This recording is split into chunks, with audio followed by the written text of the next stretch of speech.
হরে কৃষ্ণ কৃষ্ণ কৃষ্ণ হরে হরে, হরে রাম রাম রাম হরে হরে বলে আজকে গীতা পাঠ শুরু করছি। সবার দিনটি ভালো যাক। মাত্র 10 মিনিটের গীতা পাঠ, তোমরা কেউ না শুনে যেও না। তো 10 মিনিট অন্তত, সারাদিনের 10 মিনিট সময় অন্তত এই গীতা পাঠে মন দিয়ে শোনো, তো অবশ্যই তোমাদের দিনটা ভালো যাবে। আজকে আমি শুরু করছি পুরুষোত্তম যোগের 13 নম্বর শ্লোক। আমি পৃথিবীতে প্রবিষ্ট হয়ে আমরা শক্তির দ্বারা সমস্ত জীবদেহের ধারণ করি এবং রসান্তক চন্দ্ররূপে ধান, জব আদি অষধি পুষ্ট করছি। ভগবান শক্তির প্রভাবে যে সমস্ত গ্রহগুলি মহাশূন্যে ভাসছে তা সহজেই উপলব্ধি করা যায়। ভগবান প্রতিটি অণুতে, প্রতিটি গ্রহে এবং প্রতিটি জীবে প্রবিষ্ট হন। ব্রহ্মসংহিতাতে সেই সম্বন্ধে আলোচনা করা হয়েছে, যেখানে বলা হয়েছে যে পরম পুরুষোত্তম ভগবানের অংশরূপে পরমাত্মা গ্রহগুলিতে, ব্রহ্মাণ্ডের জীবে, এমনকি অণুতে প্রবিষ্ট হন। সুতরাং তিনি প্রবিষ্ট হন বলেই সব কিছু যথাযথভাবে প্রকাশিত হয়। দেহে যখন আত্মা থাকে তখন মানুষের জলে ভেসে থাকতে পারে, কিন্তু আত্মা যখন এই দেহে থেকে চলে যায় এবং দেহটির যখন মৃত্যু হয় তখন দেহটি ডুবে যায়। অবশ্যই সেটি যখন পরে পচে ফেপে ফুলে ওঠে তখন তা শুকনো খড়কুটো ও পাতার মতো ভাসতে থাকে, কিন্তু সেই মাত্র মানুষটির মৃত্যু হয়, সেই তৎক্ষণাৎ জলে ডুবে যায়। তেমনি সেই সমস্ত গ্রহগুলি মহাশূন্যে ভাসছে এবং যা সম্ভব হচ্ছে পরম পুরুষোত্তম ভগবানের পরম শক্তি তাতে প্রবিষ্ট হয়েছে বলে। তার শক্তি সমস্ত গ্রহগুলিকে এক মুঠো ধূলিকণার মতো ধারণ করে আছে। কেউ যদি এক মুঠো ধূলিকণা ধরে রাখে তাহলে সেই ধূলিকণার পড়ে যাওয়ার কোনো সম্ভাবনা থাকে না, কিন্তু কেউ যদি সেগুলোকে বায়ুর মধ্যে নিক্ষেপ করে তাহলে তা পড়ে যাবে। তেমনি এই সমস্ত গ্রহগুলি যা মহাশূন্যে ভাসছে তা প্রকৃতপক্ষে পরমেশ্বর ভগবানের বিশ্বরূপের মুষ্টিতে ধৃত। তার বীর্য ও শক্তির প্রভাবে স্থাবর সঙ্গম জঙ্গম সব কিছুই তাতে তাদের যথাস্থানে অবস্থিত থাকে। বৈদিক মন্ত্রে বলা হয়েছে যে পরম পুরুষোত্তম ভগবানের জন্যই সূর্য আলোক দান করছে এবং গ্রহগুলি নির্দিষ্ট গতিতে ঘুরে চলেছে। তিনি না হলে ধূলিকণার মতো সমস্ত গ্রহগুলি মহাশূন্যে বিক্ষিপ্ত হয়ে ছড়িয়ে পড়ত এবং বিনাশপ্রাপ্ত হতো। তেমনি চন্দ্র সমস্ত বনসম্প্রতির পুষ্টি সাধন করছে, তাও পরম পুরুষোত্তম ভগবানেরই জন্য। চন্দ্রের প্রভাবে ফলে বনস্পতিরা সুস্বাদু হয়। চন্দ্রকিরণ ব্যতীত বনস্পতিরা না পারে বর্ধিত হতে, না পারে রসাল স্বাদযুক্ত হতে। মানব সমাজ কর্ম করছে, আরাম উপভোগ করছে এবং আহার্যের স্বাদও উপভোগ করছে। পরমেশ্বর ভগবান সেগুলি সরবরাহ করেছেন বলেই, তা না হলে মানুষ বাঁচতে পারত না। রসাত্মক কথাটি অর্থ হচ্ছে তাৎপর্যপূর্ণ। পরমেশ্বর ভগবানের প্রতিনিধি চন্দ্রের প্রভাবে সব কিছু সুস্বাদু হয়ে ওঠে। অহং বৈশ্যনারভূতাং প্রাণিনাং দেহমর্ষিতা প্রাণাপান সমাযুক্ত প্রচ্যমানাং চতুর্বিধর্ম। মানে হচ্ছে আমি জঠরাগ্নি রূপে প্রাণীগুণের দেহ আশ্রয় করে প্রাণ আপান বায়ুর সংযোগ 4 প্রকার খাদ্য পরিপাক করি। আয়ুর্বেদের শাস্ত্রের মাধ্যমে আমরা জানতে পারি যে জঠরে এক রকমের অগ্নি আছে যা সমস্ত খাদ্যদ্রব্যকে হজম করতে সাহায্য করে। সেই অগ্নি যখন প্রজ্বলিত না থাকে তখন ক্ষুধা থাকে না, এবং সেই অগ্নি যখন ঠিক মতো জ্বলতে থাকে তখন আমরা ক্ষুধার্ত হই। মাঝে মাঝে সেই অগ্নি যখন ঠিক মতো না জ্বলে তখন চিকিৎসার প্রয়োজন হয়। সে যাই হোক, এই অগ্নি হচ্ছে পরম পুরুষোত্তম ভগবানের প্রতিনিধি। বৈদিক মন্ত্রেও বীর্যধারণক উপনিষদে 5:9 প্রতিপূর্ণ করা হয়েছে যে পরমেশ্বর ভগবান বা ব্রহ্ম অগ্নিরূপে উদরের অবস্থিত হয়ে সব রকমের খাদ্যদ্রব্যকে পরিপাক করছেন। তো সুতরাং যেহেতু তিনি সব রকম খাদ্যদ্রব্য পরিপাক করতে সাহায্য করছেন, তাই আহার ব্যাপারেও জীব স্বাধীন হয়। পরমেশ্বর ভগবান যদি পরিপাকের ব্যাপারে তাকে সাহায্য না করেন তাহলে তার পক্ষে আহার করার কোনো সম্ভাবনা থাকে না।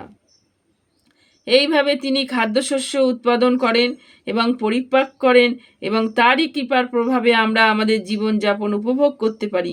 বেদান্ত সূত্রেও সে কথা প্রতিপূর্ণ করে বলা হয়েছে, সর্বাদি ভবন্ত প্রতিষ্ঠানাচ্চ, ভগবানের শব্দের মধ্যে যে ও শরীরের মধ্যে বায়ুতে এমনকি উদরের পরিপাক শক্তিরূপে অবধিষ্ঠিত। খাদ্যদ্রব্য 4 প্রকার: চর্ব, চোষ্য, লেহ্য ও প্রেয়, এবং এই সব রকমের খাদ্যেরই পরিপাক করার শক্তি হচ্ছেন তিনি। হরে কৃষ্ণ। সর্বোচ্চ সাহং হৃদং সন্নিবিষ্ট মাত্র স্মৃতি জ্ঞানং মহপনাং চ বৈদ্যশ্চ সর্বহর হামিও বেদ্য বেদান্ত কৃদ বেদ বিদেহ চাহম। মানে হচ্ছে, আমি সমস্ত জীবের হৃদয়ে অবস্থিত এবং আমার থেকে স্মৃতি জ্ঞান ও বিলোপ হয়। আমি সমস্ত বেদের জ্ঞাতব, আমি বেদান্ত কর্তা ও বেদবৃত্ত। তাই ভগবান পরমাত্মা সকলের হৃদয়ে বিরাজ করেন এবং তার থেকে সমস্ত কর্মের সূচনা হয়। জীব তার পূর্ব জীবনের সব কথা ভুলে যায়, কিন্তু তাকে সমস্ত কর্মের সাক্ষী পরমেশ্বর ভগবানের নির্দেশে অনুসারে কর্ম করে যেতে হয়। সুতরাং তার পূর্বকৃত কর্ম অনুসারে সে কর্ম করতে শুরু করে। সেই জন্য সে জ্ঞানের প্রয়োজন, ভগবান তাকে তা দান করেন। তিনি তাকে স্মৃতি দান করেন এবং তার পূর্ব জীবন সম্বন্ধে বিস্মৃতিও দান করেন। এইভাবে ভগবান কেবল সর্বব্যাপ্তই নন, তিনি প্রতিটি জীবের অন্তরে বিরাজমান। তিনি নানা রকম কর্মফল দান করেন। তিনি নির্বিশেষ ব্রহ্মরূপে, পরম পুরুষোত্তম ভগবান রূপে বা হৃদয়ে অবস্থিত পরমাত্মা রূপে কেবল আরাধ্য নন, বেদের অবতার রূপেও তিনি আরাধ্য। বেদ মানুষ সঠিক নির্দেশ প্রদান করে যাতে তার যথাযথভাবে তাদের জীবনকে গড়ে তুলতে পারে এবং তাদের প্রকৃত আলয় ভগবত ধামে ফিরে যেতে পারে। বেদ পরম পুরুষোত্তম ভগবান শ্রীকৃষ্ণ সম্বন্ধে জ্ঞান দান করে এবং শ্রীকৃষ্ণ ব্যাসদেব রূপে অবতীর্ণ করে বেদান্ত সূত্র প্রণয়ন করেন। ব্যাসদেবের বেদান্ত সূত্রের ভাষ্য শ্রীমদ্ ভাগবতী হচ্ছে বেদান্ত সূত্রের যথার্থ তত্ত্ব উপলব্ধি।